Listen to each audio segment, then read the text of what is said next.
ఒక సూర్యకాంతి నిండిన ఉదయం ఒక కోడి గడప దగ్గర గోధుమ గింజలను కనుగొంది. ఆమె చుట్టూ చూసి అంది, ఈ గింజలను ఇప్పుడే నాటితే తర్వాత మనకు తాజా రొట్టె దొరుకుతుంది. నాతో ఎవరు సహాయం చేస్తారు? ఆవు అంది, నేను చాలా అలసిపోయాను. మేక అంది, నేను గడ్డి తింటున్నాను. కుక్క అంది, నేను తర్వాత సహాయం చేస్తాను. కాబట్టి కోడి ఒంటరిగానే ఆ గింజలను నాటింది.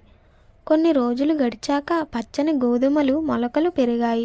అప్పుడు కోడి మళ్ళీ అంది, ఇప్పుడు ఎవరు నాకు ఈ గోధుమలు కోయడంలో సహాయం చేస్తారు?